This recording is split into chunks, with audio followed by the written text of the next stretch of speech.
하나님의 말씀 마태복음 22장 11절입니다.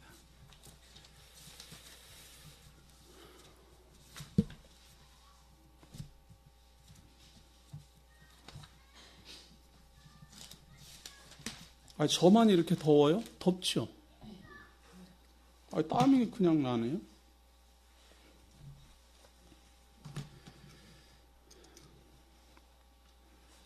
(22장 11절입니다)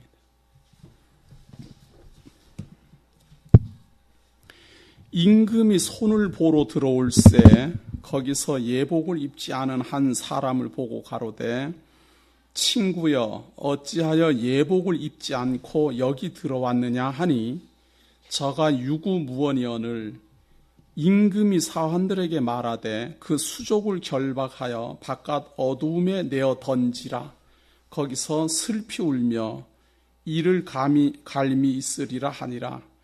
청함을 받은 자는 많되 택함을 입은 자는 적으니라. 지난주 우리가 살펴본 내용입니다. 하나님께서 가수원을 만들고 하나님 나라를 만들고 이스라엘 민족들에게 그 하나님의 나라를 맡겼죠. 그래서 그 소출을 얻고자 해서 선지자들을 보내도 이스라엘 민족들은 선지자들을 죽이고 나중에 아들을 보내면 아들은 영접하리라 생각을 했는데 아들도 영접하지 않고 죽일 것이다 라고 예언합니다. 그래서 예수님은 그 비유를 들어서 이제 하나님 나라가 이루어질 것인데 그 하나님 나라는 이스라엘의 백성들이 버린 건축자들이 버린 돌이 모퉁이 돌이 되어서 교회를 이룰 것을 예언하게 됩니다. 그 예언대로 지금 이 예수를 그리스도로 믿는 성도들의 모임 곧 교회가 지구상에 확장되어 있다는 사실을 성도님들은 다시 한번 기억하셔야 됩니다. 많은 사람들은 하나님을 자꾸 보려고 하지만 하나님을 안 봐도 믿을 수 있는 것이 바로 그겁니다. 하나님이 살아계시지 않다면 어떻게 약속한 것이 이루어지겠습니까? 거짓말이라면 이루어지지가 않지요. 예수님이 건축자들의 버린 돌이 모퉁이 돌이 되어서 큰 집을 짓게 될 것이다 이렇게 예언을 했는데 만약에 예수를 머리로 삼은 교회가 이 지구상에 존재하지 않는다면 거짓말이 되지요. 그러나 존재한다면 진실이 되고 그 말을 하신 하나님은 살아 존재함이 분명한 겁니다. 우리가 하나님의 존재를 증거한다라고 할 때 바로 이렇게 증거하는 겁니다. 어떻게 보이지 않는 하나님을 증거하며 어떻게 만질 수 없는 하나님을 증거하겠습니까?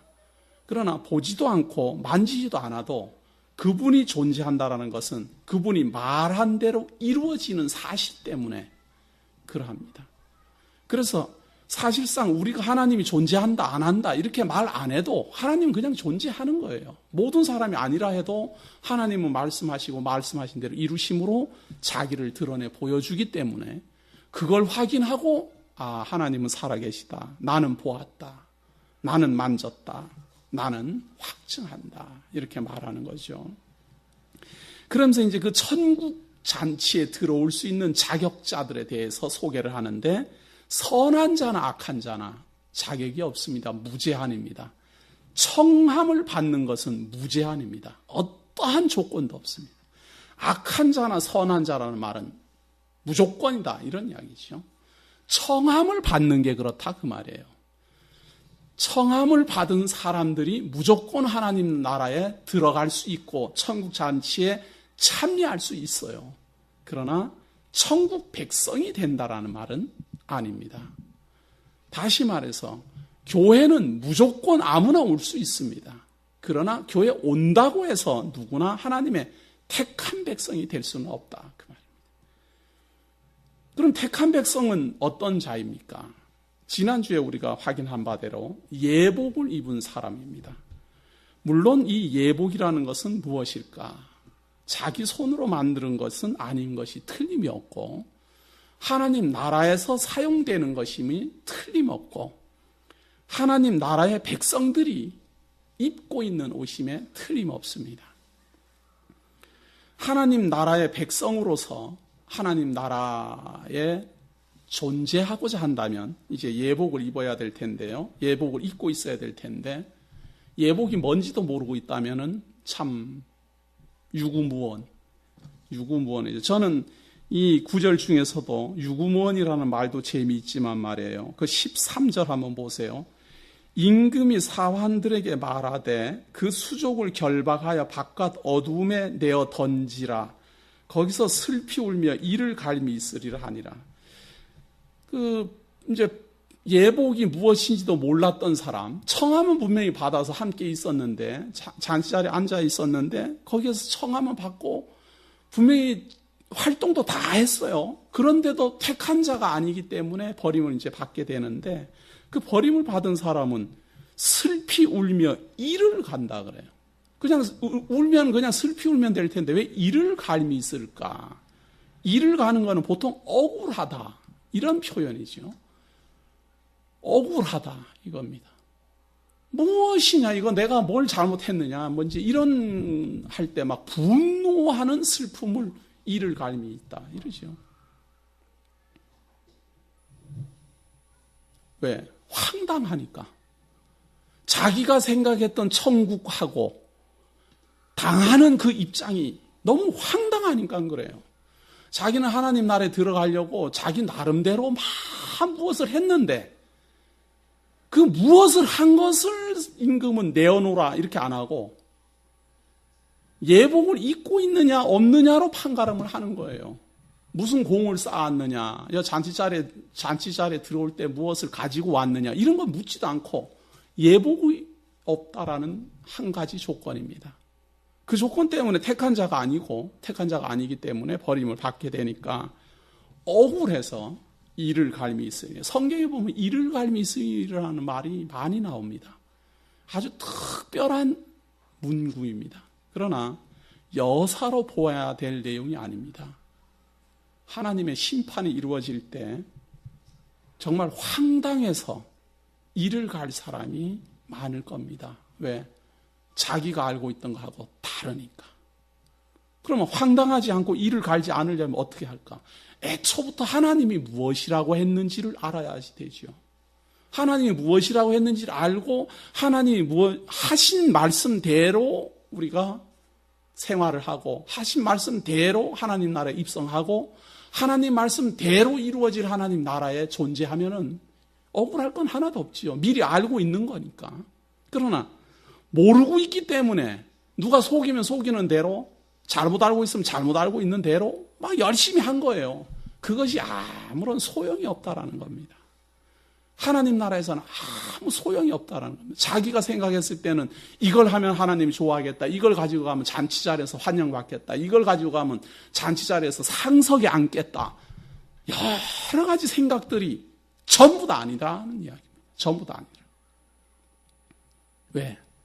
이 세상 사람들이 생각하는 것하고 하나님 나라는 판도가 완전히 다르기 때문에 그렇습니다.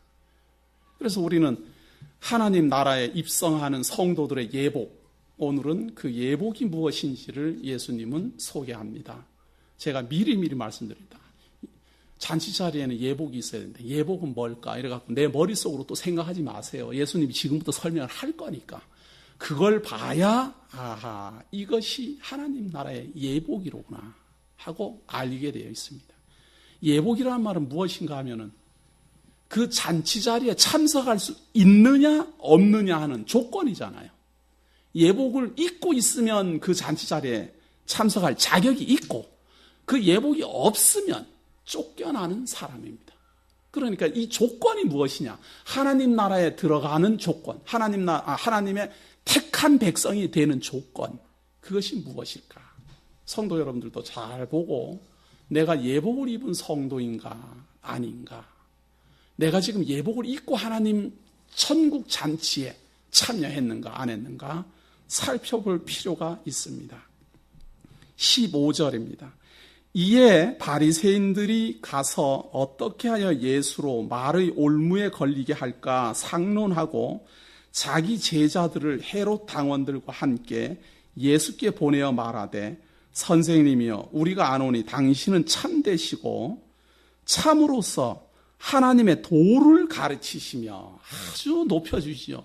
그렇지만 이게 맞는 말입니다. 하나님의 도, 하나님이 어떻게 하라고 하셨는지를 가르치는 분이다 그 말입니다. 아무라도 꺼리는 일이 없으시니 이는 사람을 외모로 보지 아니하심이다. 그러면서 이제 시험을 하는데요. 그러면 당신의 생각에는 어떠한지 우리에게 이르소서. 가이사에게 세를 바치는 것이 가하니까 불가하니까 한데 예수께서 저희 악함을 아시고 가라사대 외식하는 자들아 어찌하여 나를 시험하느냐. 쇳돈을 내게 보이라 하시니 데나리온 하나를 가져왔거늘 예수께서 말씀하시되 이 형상과 이 글이 네 것이냐 가로되 가이사의 것이니이다. 이에 가라사대 그런즉 가이사의 것은 가이사에게 하나님의 것은 하나님께 바치라 하시니 저희가 이 말씀을 듣고 기이 여겨 예수를 떠나가니라. 참 앞에 예수님께서 말했던 예복을 입은 천국 잔치의 모습하고 지금 세금을 내는 것이 옳습니까?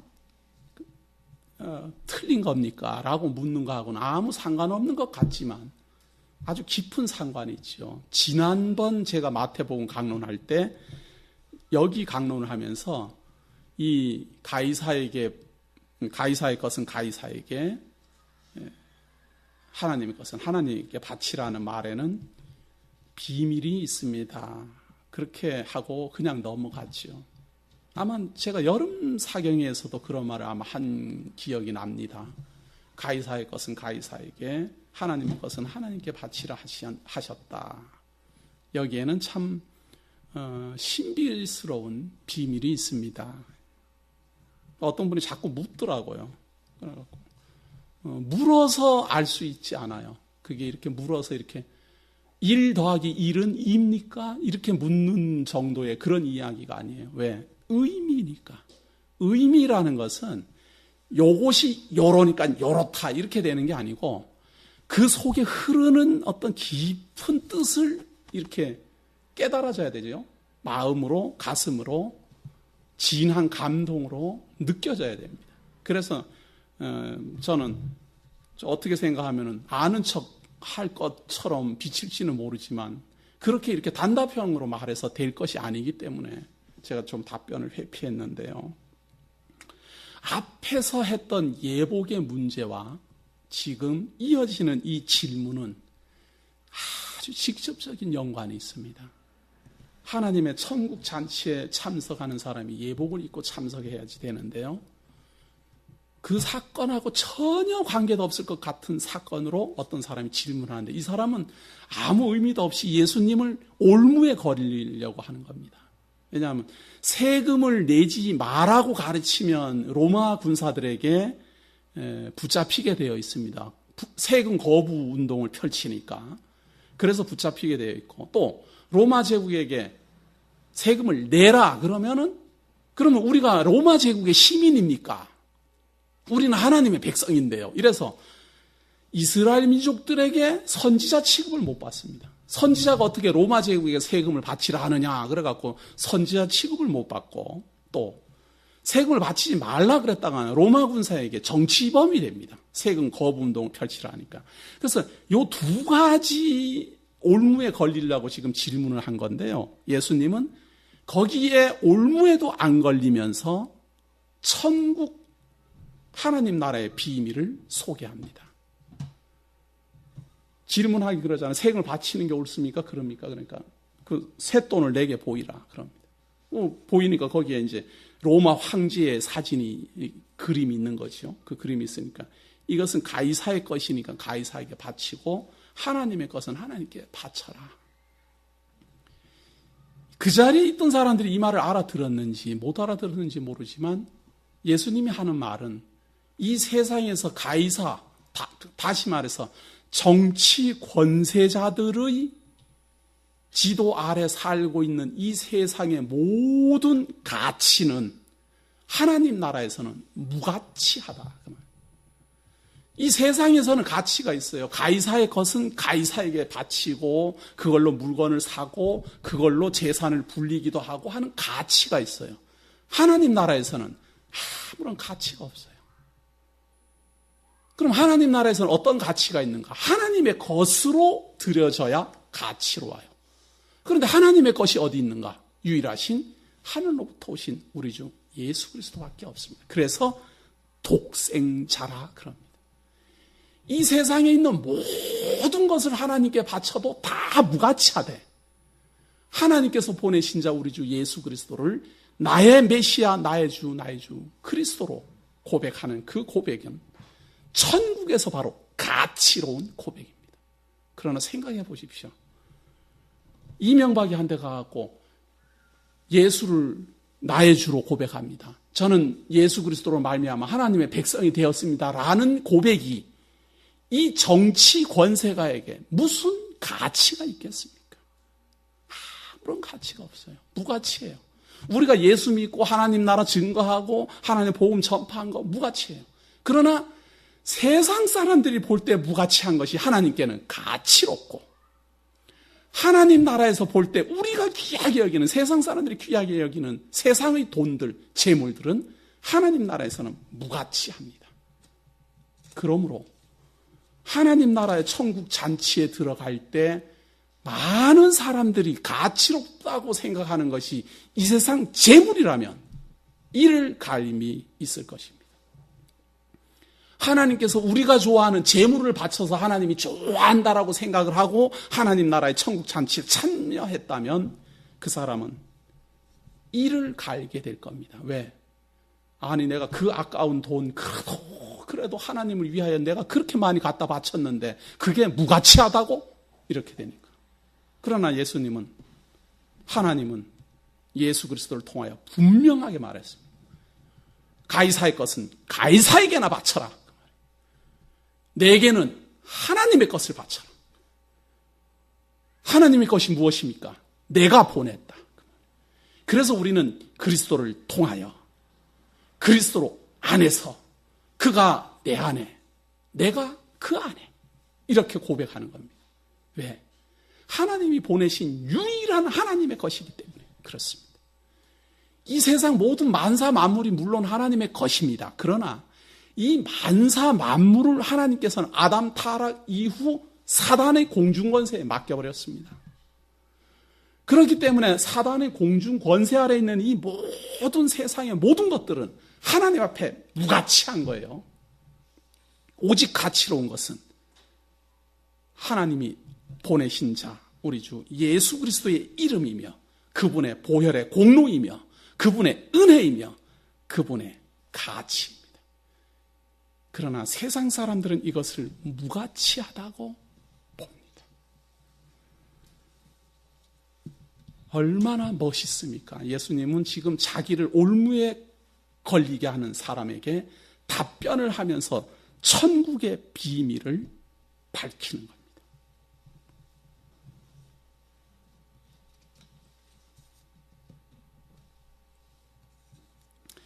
자, 두 번째입니다. 또 천국의 비밀이, 첫 번째 천국의 비밀, 하나님 나라에서 가장 가치로운 예복은 바로 하나님께서 보내신 자, 하늘로부터 오신 자, 우리 주 예수 그리스도이며 하나님께서 가장 기뻐하시는 것은 예수 그리스도의 은혜입니다.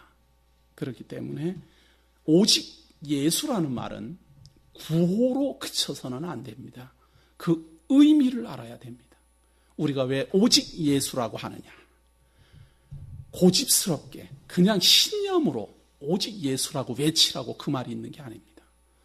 하나님께로부터 오신 분은 오직 그분이고 하나님께서 받으시는 분은 오직 그 속죄양 우리 주 예수 그리스도이시며 하나님께로 가는 길을 여신 분은 오직 그분이기 때문에 그렇습니다. 그래서 이 세상 사람들이 즐거워하는 이 세상 사람들이 기뻐하는 제물로 하나님 나라의 천국 잔치에 참여하고자 했다면 크게 오해한 겁니다. 자, 두 번째입니다. 천국의 모습은 어떠한가? 부활이 없다 하는 사두개인들이 그날에 예수께 와서 물어 가로되 선생님이여 모세가 일렀으되 사람이 만일 자식이 없이 죽으면 그 동생이 그 아내에게 장가들어 형을 위하여 후사를 세울지니라 하였나이다. 우리 중에 7형제가 있었는데 마지 장가들었다가 죽어 후사가 없으므로 그의 아내를 그 동생에게 끼쳐두고 그 둘째와 셋째로 7째까지 그렇게 하다가 최후에 그 여자도 죽었나이다. 그런즉 저희가 다 그를 취하였으니 부활 때에 7 중에 네 아내가 되리까. 두 번째 질문도 너무 멋있고 예수님의 답변도 너무너무 멋있습니다. 이걸 알아야 하나님 나라의 예복이 무엇인지 알게 됩니다. 물론 이 내용은 우리가 지난 시간까지도 제가 다 강론했고 지금 제가 하고 있는 것은 이미 앞에서 2-3번에 걸쳐서 이 마태복음 강론을 하면서 다 한 것은 안 하고 거기서 약간 업그레이드 지금 돼서 나가는 겁니다. 이 두 번째 하나님 잔치 자리의 예복을 말하는데 사두개인들은 부활을 믿지 않아요. 사람이 죽으면 땅속에 묻혀서 다 이제 없어진다 이런 생각이에요. 그러나 사두개인들이 불신자라고 생각하지 마십시오. 사두개인들은 제사를 집례하는 걸 총괄하는 종교인들이에요. 사두개파, 우리나라로 말하면 자유주의 신학파, 보수주의 신학 이렇게 있듯이 이때 당시에 사두개파라는 파는 부활을 믿지 않는, 그리고 천사를 믿지 않는, 그러나 하나님도 믿고 모세 오경도 믿는 이러한 사람들입니다. 이 사람들이 부활이 없다라고 생각하기 때문에 예수님께 와서, 아니 만약에 사람이 그런 부활을 한다면은 어떤 한 여자가 7 형제하고 같이 아내가 됐는데, 물론 유대나라 풍습에 의해서 그렇죠. 우리나라는 어림도 없는 이야기지만 유대나라는 형제가 죽으면 그 다음 형제가 이 형수를 생활을 책임져야 됩니다. 그러다 보니까 7형제가 있는데 마지까지 다 아내가 되었으니까 나중에 부활을 하면 어떤 사람이 아내가 됩니까? 아주 곤란할 것 같은 그런 질문을 하지요. 그렇게 질문하니까 예수님께서 답변을 하는데요. 28절입니다. 그런즉 저희가 다 그를 취하였으니 부활 때에 7 중에 네 아내가 되리까. 예수께서 대답하여 가라사대 너희가 성경도 하나님의 능력도 알지 못하는 거로 오해하였도다. 부활 때에는 장가도 아니가고 시집도 아니가고 하늘에 있는 천사들과 같으니라. 부활에 대해서 너희들이 잘못 생각했다. 부활하고 난 다음에도 무슨 이 세상에서 사는 것처럼 남편이 있고 아내가 있고 자녀가 있고 그래갖고 아이 요번 딸내미를 어디 가해 공부시킬까 무슨 학원에 보낼까 이런 고민 안 한다 그 말이에요. 이거 대부분 다 이렇게 생각합니다.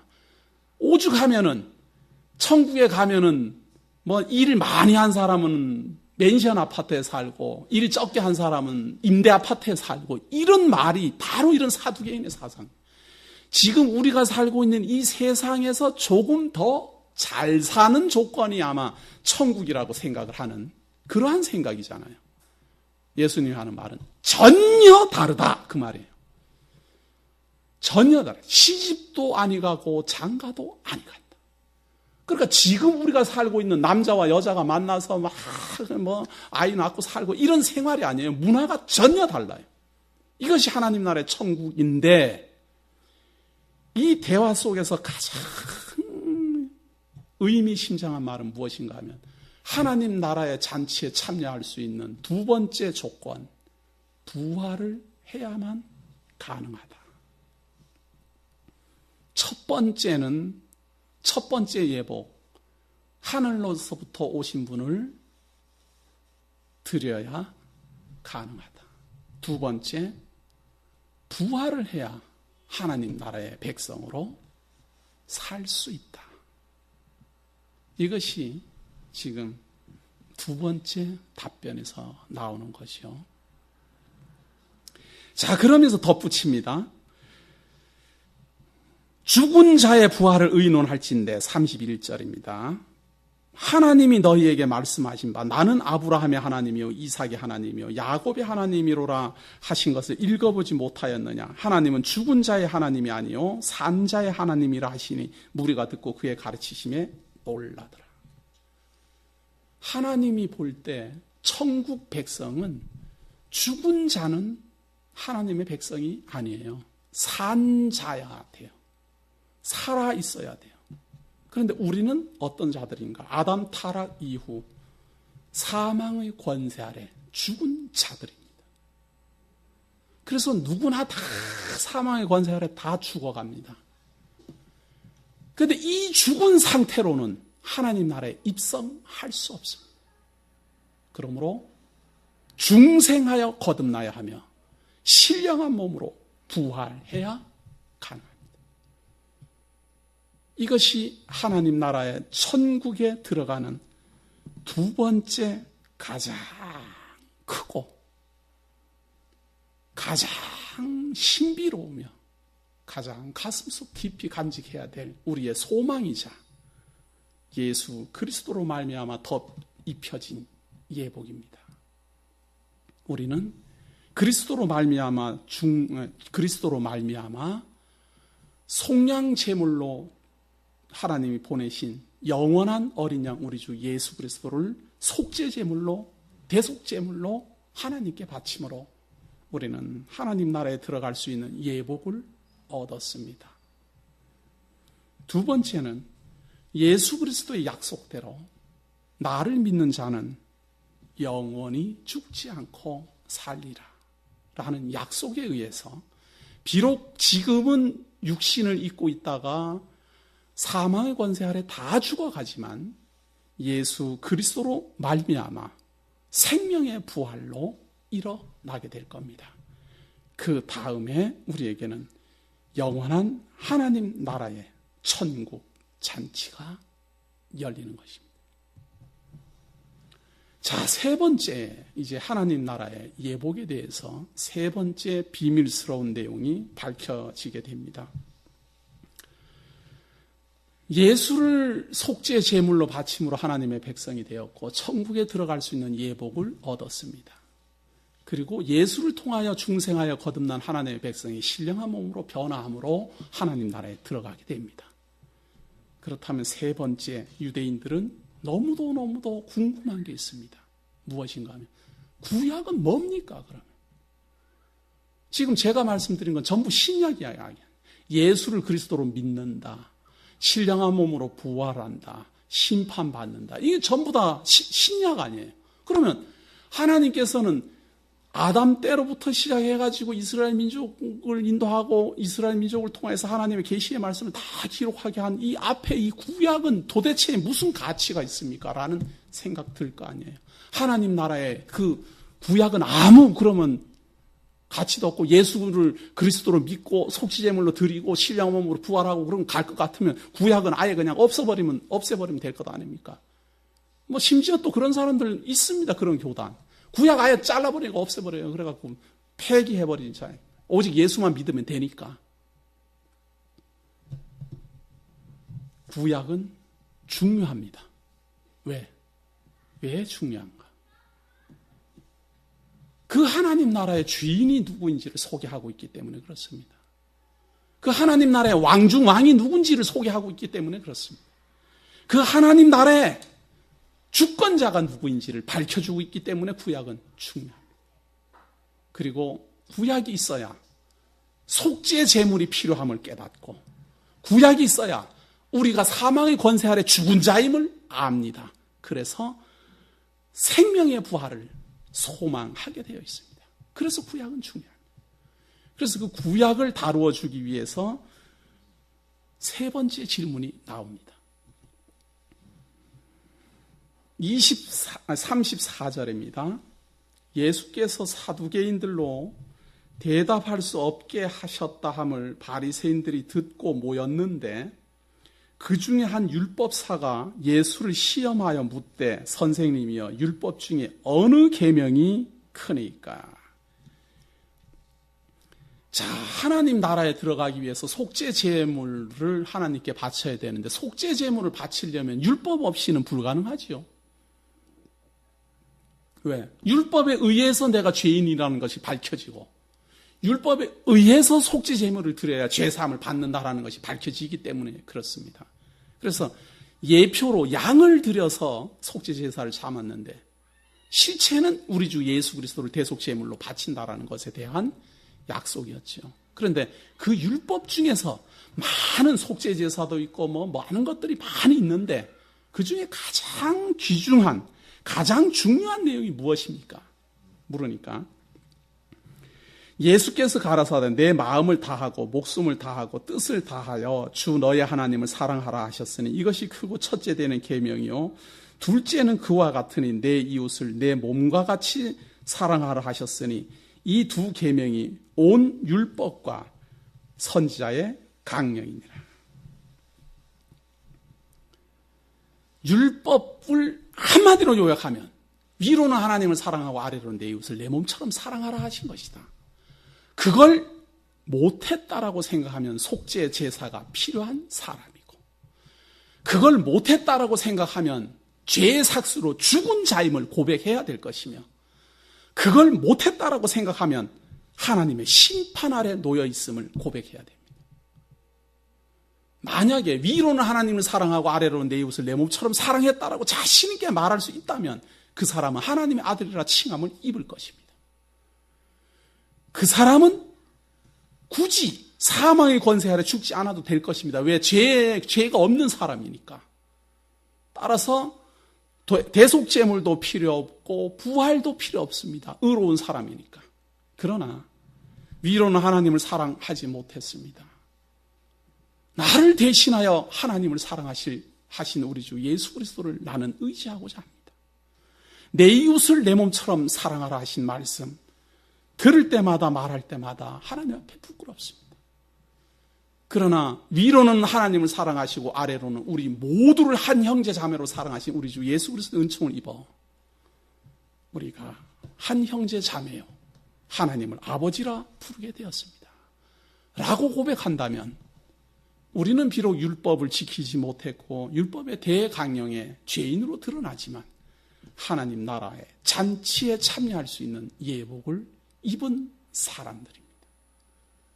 그래서 이 세 가지 예복의 조건, 예수 그리스도를 속죄제물로 바친다, 부활한 신령한 몸으로 들어가야 한다, 세 번째, 하나님이 말씀하신 위로는 하나님을 사랑하고 아래로는 내 이웃을 내 몸처럼 사랑하라 하신 그 말씀에 내가 죄인임을 고백해야만 가능하다. 이것이 예복입니다. 이것을 교회 생활하면서 우리가 몸소 알아야 됩니다. 내가 하나님을 진심으로 사랑하고 있을까? 경외하고 있을까? 내 이웃을 내 몸처럼 사랑하고 있을까? 부끄럽다라고 생각하면 하나님 앞에 죄인임을 고백하셔야 되고, 죄인임을 고백하면 사망 권세 아래, 죄의 삭슨 사망이므로 사망의 권세 아래 죽은 자임을 하나님 앞에 자백해야 합니다. 그리고 죽은 자로 그대로 있어서는 안 되고 죽은 자를 살리는 방법을 찾아야 됩니다. 예수님이 말하죠. 나를 믿는 자는 영원히 죽지 아니하리라. 사는 방법을 다 말합니다. 그래서 영원한 생명의 주이신 우리 주 예수 그리스도를 믿음으로 말미암아 우리는 죄 사함을 입고 부활을 소망으로 간직하며 이제 하나님 나라에 들어가 하나님이 통치 아래 살기 위하여 우리 주 예수 그리스도를 길이요 진리요 생명이신 그분을 하나님께 대속 제물로 드립니다. 이것이 천국 잔치의 예복입니다. 자, 그러면서 예수님이 묻습니다. 43절에 보세요. 가라사대 그러면 거기서 바리새인들에게 도로 묻습니다. 예수님이 묻는 거예요. 41절. 바리새인들이 모였을 때 예수께서 그들에게 물으시되 너희는 그리스도에 대하여 어떻게 생각하느냐? 네 자손이냐? 대답하되 다윗의 자손이다. 예수님이 물어보는데요. 뭘 물어보는가 하면 그리스도가 누구냐? 누구 자손이냐? 그리스도. 예수가 누구 자손이냐? 이걸 물은 게 아니에요. 그리스도가 누구 자손이냐? 그 말이에요. 그리스도가 누구 자손이냐 이렇게 물으니까 다윗의 자손이다. 그리스도가 누구의 자손이냐 이러고 물었는데 이 바리새인들은 그리스도라는 의미를 생각하지 못하는 거예요. 메시아, 자기네들을 구원하러 오는 사람은 다윗의 혈통을 타고 온다. 그것만 생각을 했지 그리스도라는 존재가 어떠한 분인지를 모르는 거예요. 이 그리스도라는 분은 그리스도의 직임자, 우리가 예수는 그리스도라 이렇게 할 때 예수라는 사람이 알고 봤더니 그리스도시더라 이 말이거든요. 그리스도는 이 세상 창세 전부터 존재한 자입니다. 창세 전에 그리스도 안에서 택하사 그렇게 말하잖아요. 그렇게 말할 때 세상을 만들기도 전에 그리스도 안에서 우리를 택했다 그 말이에요. 그러니까 이 세상이 존재하기도 전에 있던 분이 그리스도예요. 다시 말해서 하나님이다 그 말이에요. 그 하나님이 누구 자손이냐 이러고 물으니까 바리새인들은 다윗의 자손입니다. 이것이 한계예요. 우리 신약 백성들은 뭐라고 그럽니까? 그리스도가 누구 자손입니까? 혈육으로는 다윗의 자손이지만 근본으로는 하나님이십니다. 우리는 그렇게 고백하잖아요. 바리새인들은 전혀 다윗의 자손입니다. 이건 혈육만 보는 거예요. 혈육으로만. 그러니까 43절에 가라사대 그러면 다윗이 성령에 감동하여 어찌 그리스도를 주라 칭하여 말하되 주께서 내 주께 이르시되 내가 내 원수를 내 발 아래 둘 때까지 내 우편에 앉았으라 하셨도다 하였느냐. 다윗이 그리스도를 주라 칭하였은즉 어찌 그의 자손이 되겠느냐 하시니 한 말도 능히 대답하는 자가 없고 그날부터 감히 그에게 묻는 자가 없더라. 성도님들 이해가 됐습니까? 지금 이 질문이 무슨 말인지 예수님이 바리새인들에게 질문한 것은 그리스도는 혈육으로는 다윗의 자손인지는 모르지만 근본적으로는 하나님이다 그 말입니다. 왜 그럼 예수님은 그 말을 하셨을까? 지금 하나님 천국 잔치에 대한 이야기를 했잖아요. 그러니까 그 하나님 나라의 주인은 그리스도라. 그리고 그 하나님 나라에 들어가는 그 하나님 나라에서 예복 입지 않은 사람을 심판한 그분은 그리스도라. 그 천국 잔치를 배설한 그분은 그리스도라. 그분은 누구십니까? 혈육으로는 다윗의 혈통으로 오지만 근본적으로 본성적으로 나의 주, 나의 그리스도십니다. 그래서 우리가 하나님과 구분하기 위하여 하나님의 아들 이렇게 말하는 거예요. 그러나 하나님이 언제 그리스도를 낳았습니까? 아들에게. 우리가 하듯이 그렇게 낳았다 이런 개념이 아니고 구분을 하는 거예요. 하나님인데 하나님이 보냈으니까 그걸 낳았다 이렇게 표현을 하는 것 뿐이에요. 그리고 그러면 이제 머릿속에서 생각하기를 하나님 계시고 그리스도 계시고 성령이 계시고 또 이렇게 셋이 또 있다. 제가 몇 번 말했다. 영원한 하나님은 그렇게 숫자로 있는 게 아니다 이 말이에요. 이것이 우리가 숫자에 국한되어 있는 개념으로 하나님을 이해하기 때문에 그렇습니다. 그러니까 영원하신 하나님이 약속하신 대로 이 땅에 그리스도를 보내는데 육신을 입고 보내야 되니까 육신을 입고 보낼 때 다윗의 자손으로 보내는 겁니다. 그리고 다윗의 자손으로 보내기로 약속을 한 겁니다. 그리고 처녀의 몸에서 잉태하여 태어나기로 약속합니다. 임마누엘이라는 말은 하나님이 너희와 함께한다 이 말은 하나님이 내려간다 이 말이에요. 하나님이 내가 너희들하고 함께 되겠다. 이게 임마누엘이에요. 그러니까 약속하신 대로 다윗의 자손으로 오셨고 임마누엘 하신 하나님이 이름은 예수라고 했는데 알고 봤더니 하나님이더라. 그것이 시몬 베드로의 고백입니다. 주는 살아계신 하나님의 아들이시오. 주는 그리스도시요 살아계신 하나님의 아들이십니다. 이 고백이 하나님 나라의 천국 잔치에 들어가서 예복 입은 자로서 말해야 될 고백입니다. 주는 그리스도시요 살아계신 하나님의 아들이십니다. 그분이 날 대신하여 위로는 하나님을 경외하고 아래로는 내 이웃을 사랑하셔서 내가 못한 것을 대신해 주신 메시아십니다. 그분이 사망의 권세 아래서 죽은 나를 구원하여 내시고 신령한 몸으로 부활하게 하시고 영원한 하나님 나라에 입성시키도록 나를 사망의 권세에서 구원해내신 메시아십니다. 그분이 내 죄를 대신하여 율법의 요구에 응하기 위하여 자기의 몸을 피 흘려 십자가에 달아 죽이고 그 영원한 보혈의 공로로 날 구원하신 대속주 그리스도십니다. 그래서 주는 그리스도시요 살아계신 하나님의 아들이십니다 라는 고백은 천국 잔치에 참여한 모든 사람들의 예복이 됩니다. 자, 그런가 하면 하나님 나라의 예복이 아닌 모습들이 있습니다. 하나님 나라하고 아무 상관도 없는 모습들, 하나님 나라의 천국 잔치하고 아무 상관도 없는 하나님의 심판이 대상이 되는 조건들, 예복이 어디 있느냐 물어볼 때 유구무원인 사람들, 무엇이 예복입니까? 이렇게 생각하는 사람들도 이제 소개해야 될 거 아니에요? 예복 입은 사람들은 이제 세 가지로 크게 나누어서 소개를 했으면, 예복을 안 입고 있다가 쫓겨나는 사람도 이제 소개해야 될 거 아니에요? 그 내용이 23장 1절로부터 나오는데요. 예복이 없는 사람의 모습.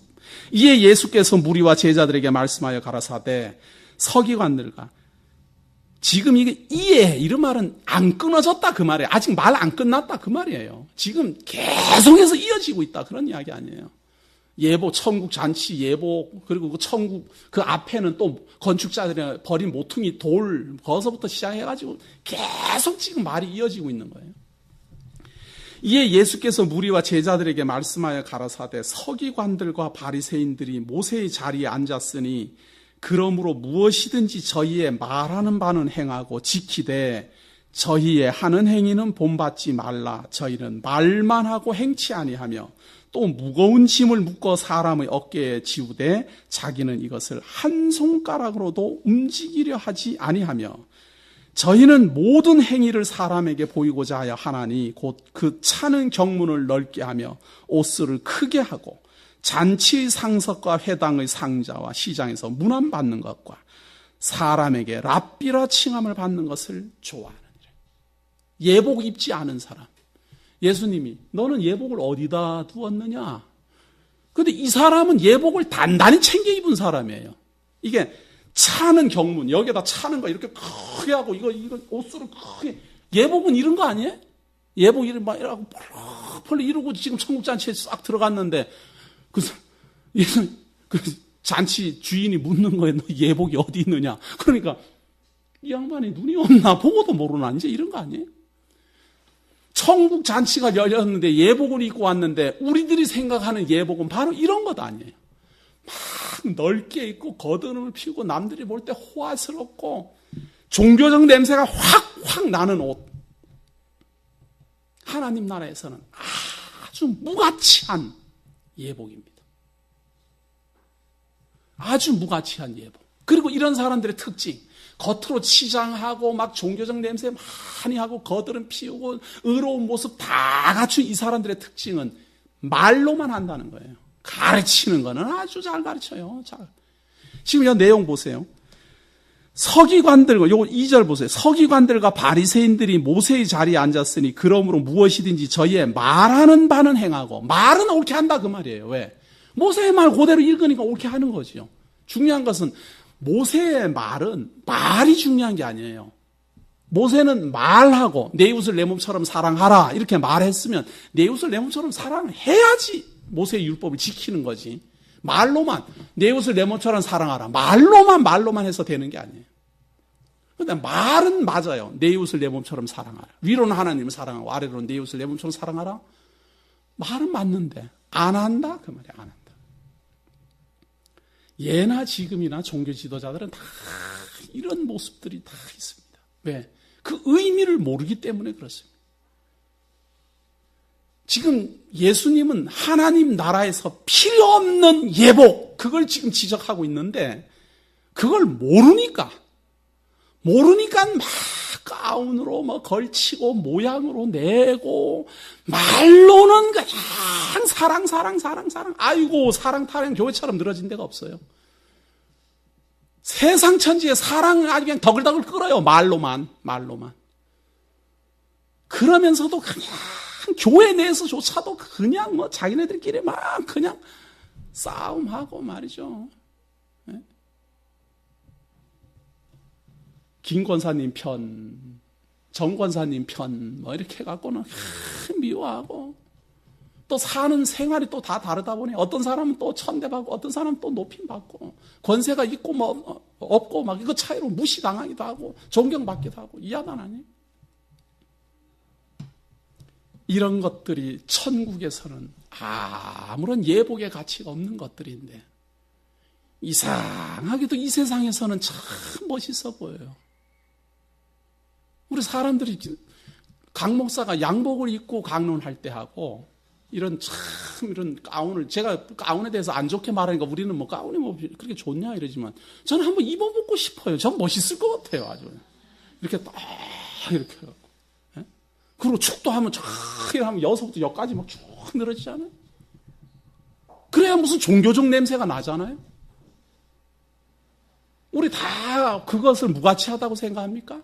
그러나 한번 기억 한번 해보십시오. 전에 몇 년 전에 교황이 와가지고 그 예복 입고 막 이렇게 쓰고 지팡이 들고 이렇게 해서 사람들 막 와 할 때 얼마나 화려하고 멋있어 보입니까? 제가 요번에 이제 이정희 집사님 댁 거기 문상하고 돌아오면서도 그런 이야기를 했지만 우리 이 개신교회 이 장사 의식은 의식도 아니에요. 뭐 그냥 뭐 찬송 한 두 곡 부르고 그냥 뭐 읽고 말고 그래도 좀 장례식이라 그러면은 뭐 막 연기 뿌리고 막 물 뿌리고 막 사람들마다 지나가면서 다 인사하고 다 그 예식이 굉장합니다. 천주교는 아마 그렇게 장사 지내고 싶을 거예요. 다들 그거 한번 보기만 하면 사람이 그만큼 약합니다. 그만큼 약해요. 굉장히 휘황찬란하고 멋있어요. 그리고 꼭 그 성당에 가지고 가잖아요. 왜 그 성당에 가지고 가는가 하면요. 그 성당 안에 하나님이 계시기 때문에 그래요. 그 사람들. 그래서 꼭 성당 안에 그 시체를 들고 가야 돼요. 그런데 우리는 어디에나 하나님이 계신다 그러니까 아무데나 가잖아요. 그냥 아무데나 우리는 가잖아요. 그런 차이점들이 있고 그리고 그렇게 우리가 생각할 때 호화로운 것이 하나님 나라에서는 아무 가치가 없기 때문에 그렇습니다. 가치 없는 거에 우리가 힘쏟을 일이 뭐가 있어요?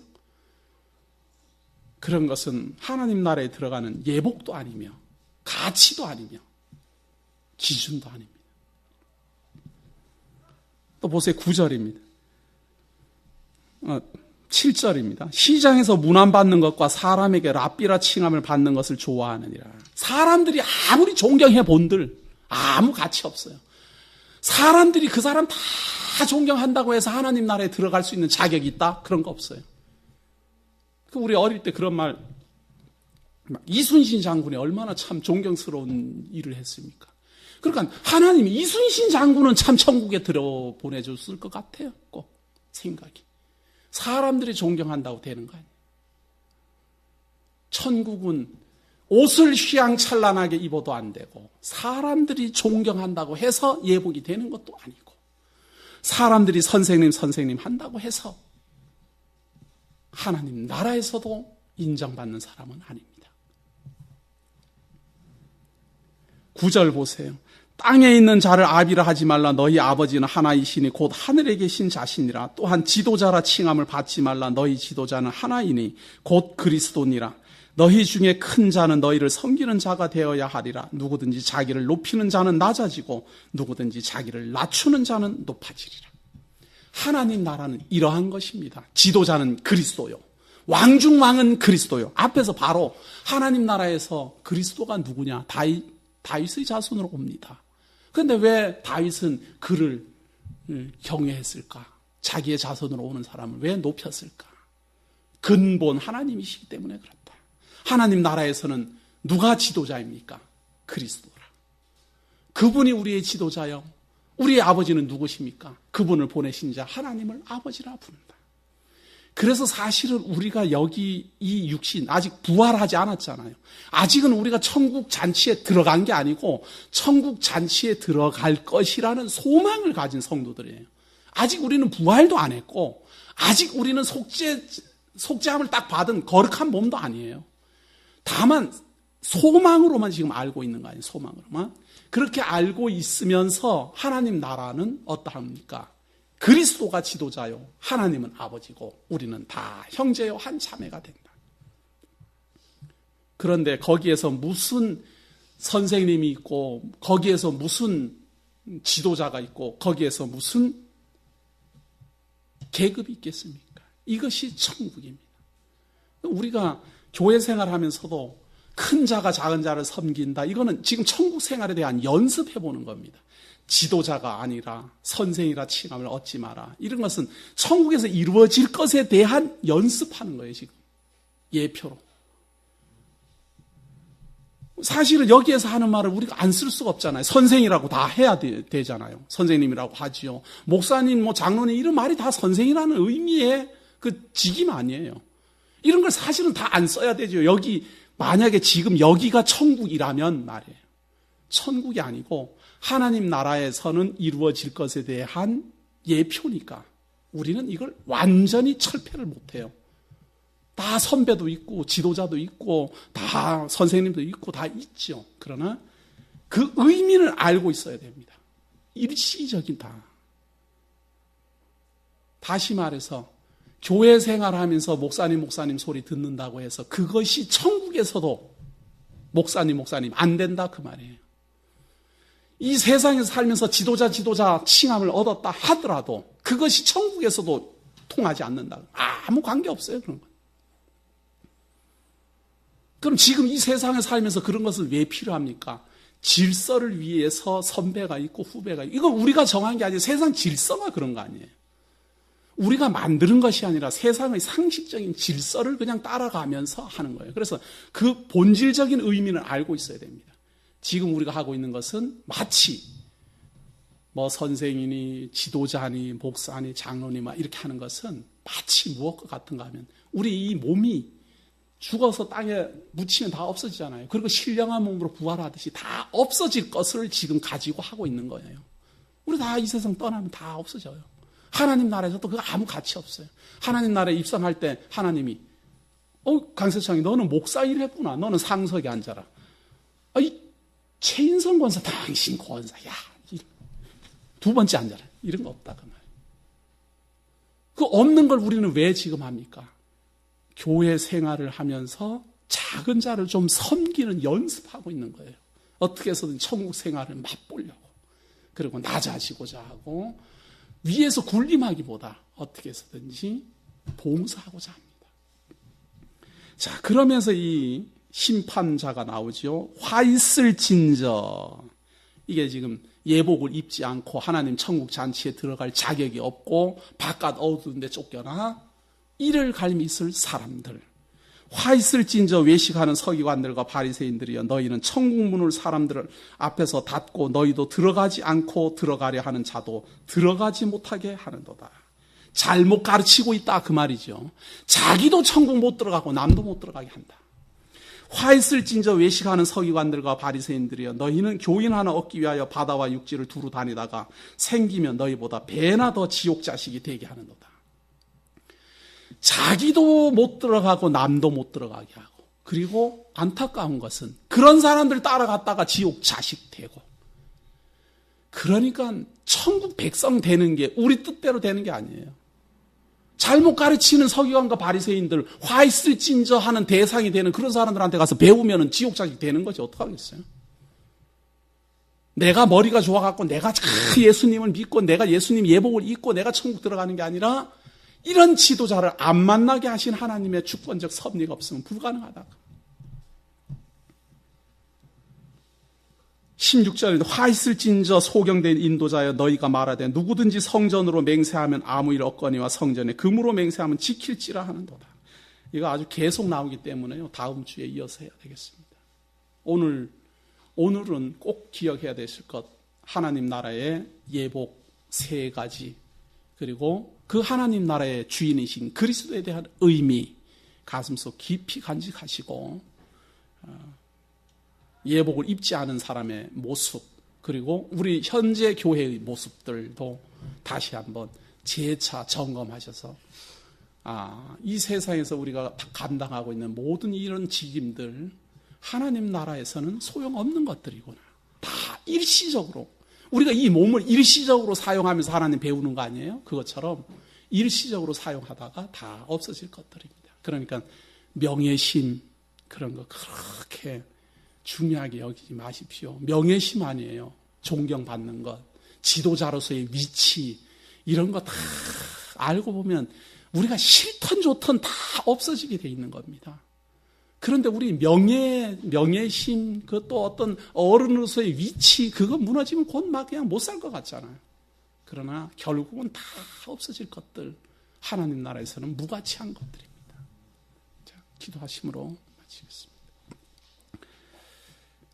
우리 주 예수 그리스도로 말미암아 하나님 나라의 비밀의 복음을 우리가 깨닫게 하시고 우리가 믿고 의지하는 하나님, 우리가 소망하는 천국, 우리가 이 세상 살면서 가슴속 깊이 간직하고 있는 아름다운 소망들 다시 한번 확인해 보았습니다. 주옥 같은 하나님의 말씀들이 어찌하여 이렇게 아름다운지요. 전하는 자나 듣는 자나 이 모든 말씀들이 기억에 생생하게 하시고 하나님의 성도로서 아름다운 지혜를 간직하여 이 험난한 세파 잘 견디며 나아가도록 인도하여 주옵소서. 특별히 하나님의 성도들을 섬기기 위하여 여러 가지 직임을 감당하고 있는 권속들이 있습니다. 이 귀한 권속들이 감당하는 모든 일들이 하나님의 성도들을 성도답게 만들기 위하여 사용되는 도구인 줄 깊이 생각하게 하셔서 마음과 뜻을 합하여 함께 일하며 함께 사랑하며 함께 봉사하게 하옵소서. 모든 것 위에 우리 주 예수 그리스도의 넘쳐나는 사랑이 있기를 원하오며 예수님 이름으로 기도드립니다. 아멘.